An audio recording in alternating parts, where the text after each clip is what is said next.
How are we doing, diggers? Hope you're all well. Massive thank you, first of all, for everyone that watched our last YouTube video, which was probably our first real video on YouTube. Like I say, we're very active on Instagram, Facebook and TikTok, but YouTube we haven't really explored, so we are now. And it gives me an opportunity to ramble on a bit, really geek out about records a bit more, and give you a bit more of an in-depth look at the shop, really. So today I thought we'd look at sort of the new in section and what it's like having records come through the door, what it's like as a customer when you come into the shop. I would say there isn't a week that goes by that we don't get at least 100 records in. Sometimes it can be a hell of a lot more than that. It depends what collections we've been to see or what comes through the door.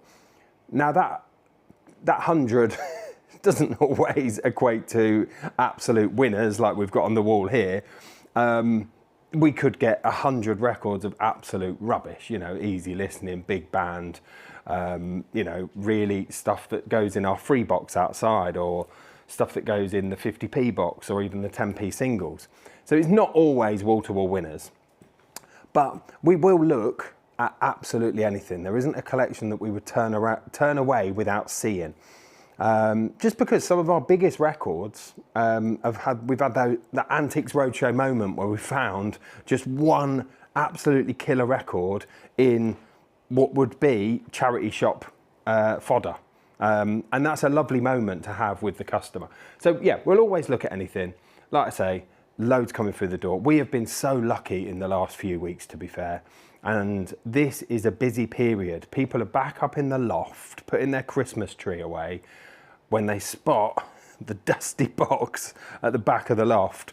Oh, Nigel, some records up here.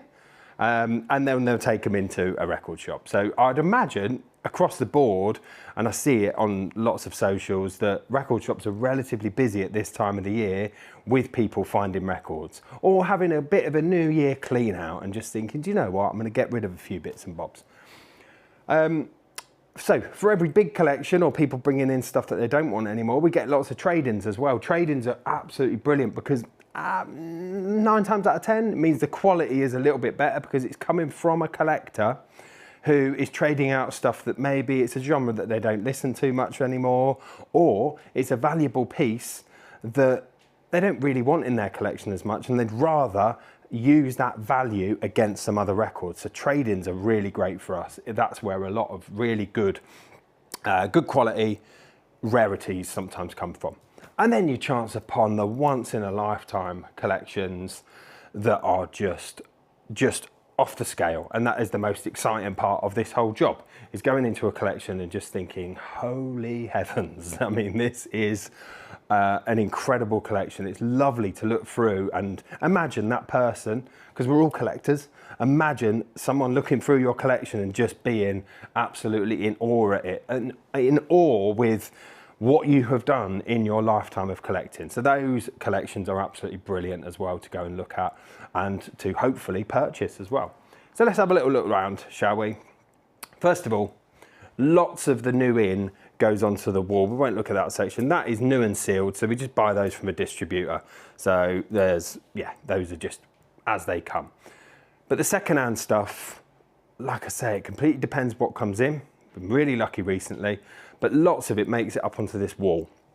It's a mixture of rarities, big expensive ones, and just classic good albums that we want on the wall because they make up the history of music. And then this table here is the new in section. So it's a massive mixture of stuff, and it isn't alphabeticalized, and it alphabeticalized, sorry, and it isn't in genre order, it's in nothing, and it is just all chucked in here, and then it makes its way over into the main racks there. But it's a really good place to start as you walk in the door there, to start on this table here, because what I like about it is because it is random, that you're seeing stuff that might be outside of your remit or outside of your usual genre. And we've got a listening deck right there. So it's nice if you pull something out, you just pull it over and have a little listen to it. It's quite cool like that. So yeah, a massive random selection of stuff in here. What we put out recently? Oh, MC5, New Order, Peel Sessions, more New Order. I know there's more New Order in that one there as well. Like I say, completely across.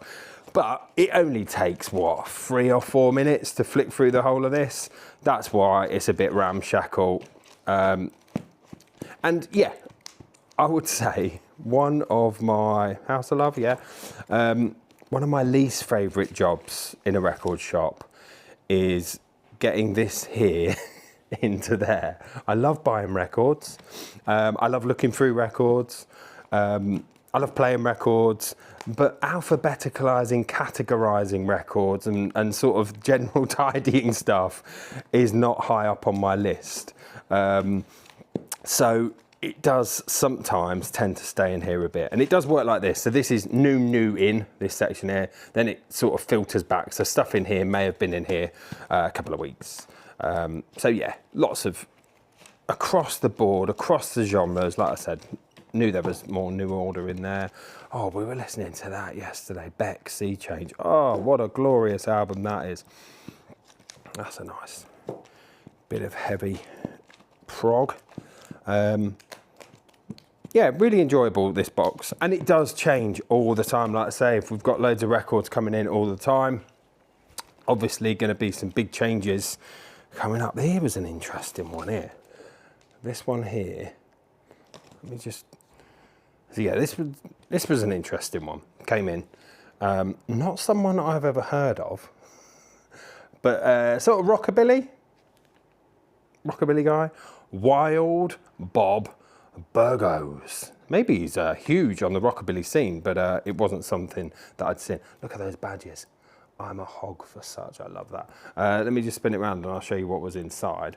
So in here, I think that these must have been self-pressed by him, because what you got was obviously the record and then absolutely tons of merch that he'd sent out.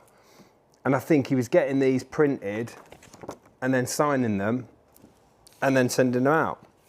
So that was his band. Wild Bob Burgos.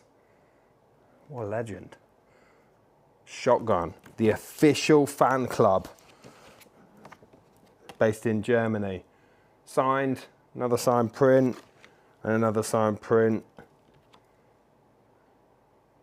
So Sue must have been a big fan of Wild Bob Burgos.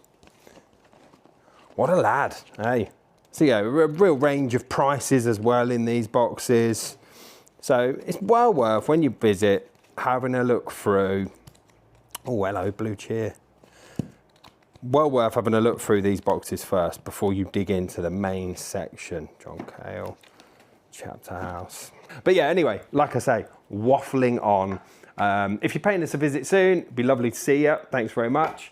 And yeah, tune in next week. We'll probably have a little dig through the rarities box. Yeah, thanks guys, bye.